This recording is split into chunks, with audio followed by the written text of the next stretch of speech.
Most of us are aware of the phrase paradigm shift, and I often see it being used when people are talking about AI. And I want to pick up on it because it was introduced by Thomas Kuhn back in 1962 in his book, The Structure of Scientific Revolutions. And it specifically relates to a paradigm shift or a fundamental shift in a specific field. So the move from Newtonian physics or the shift to quantum physics and general mechanics. And it's a new way of looking, but it's a new way of looking within specific fields. And I feel AI is very, very different, fundamentally different and fundamentally larger, to such an extent that while we use things like an evolutionary change and we lack an actual term for what this is. And if you look back in history, as I've noted on previous occasions, we know that AI is a general purpose technology, therefore joining the likes of electricity and steam and all of those 23 others.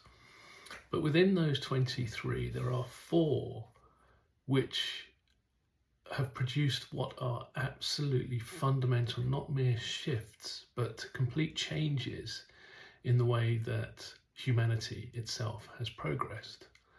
And those 4 are the evolution of language, the evolution of writing, the evolution of the printing press, and now the evolution of AI, because each of them has fundamentally changed the speed, the development, and the capacity for us to exchange information and knowledge.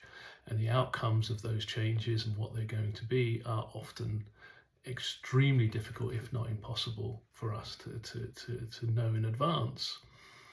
And so there isn't a term for these. Now, I personally use the term hyperludic, obviously the word hyper, which we know, and ludic referring to games, and because they are absolute game changers. They don't transgress the laws of physics, but they change the nature of the games that we are playing itself, the game of human, the game of life, I guess. And these hyperludic shifts all also contain one seed inside them, which is incredibly important, is often overlooked, is that each of them are both the cause of serious widespread issues, and then they are the provider of the solution of those serious widespread issues. So if I give you an example with the printing press necessitated the need for universal literacy. People had to learn to read and write in order to get on. But the only way you were going to be able to spread literacy was by using the printing press itself to mass produce textbooks and to have standardization on how people use language and speech and writing. And ditto with copyright. Copyright, a fundamental problem which involved an absolute new way of thinking, the idea of having an intellectual rights over an idea or something that you've produced, which had never been an issue prior to the invention of the printing press, because there was nothing to copyright. You couldn't make exact copies of ideas. They were always changed in translation, and there wasn't enough of them to be widespread. But the only way you were ever going to enforce the idea of copyright was to use the printing press to mass produce the guidelines and the laws and the codified laws that could then be distributed so people knew how to understand what copyright was. And I think an awful lot of the problems that we are seeing and thinking about with AI, we're not going to solve them without the use of AI. And this is, again, we are, with many of the with each of the hyperludic developments, you had for a long time, like the 50-year period between the invention of the printing press, the first 50 years,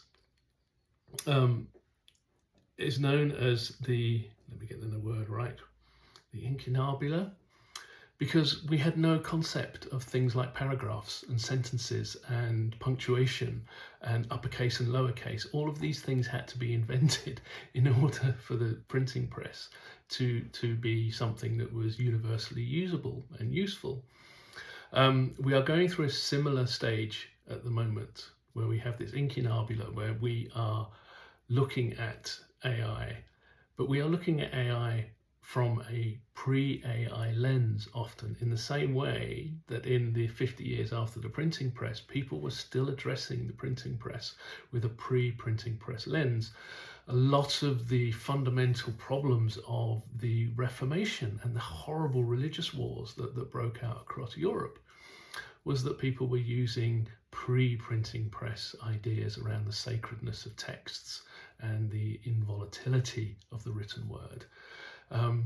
Were they unable to grasp the new way of thinking that the printing press had brought about? First we shape our tools, then they shape us. And the same thing is happening with AI, and an awful lot of the pushback and a lot of the resistance to AI is people attempting to either impose pre-AI solutions and not finding them viable, or not having shifted to thinking through an AI lens, which is where the exponentiality comes into it. That once we shift to that exponentiality, we will see a lot of those solutions to what we see as problems caused by AI, alongside all of the myriad of benefits and ways it can go forward. So there, hyperludic, a new word for you.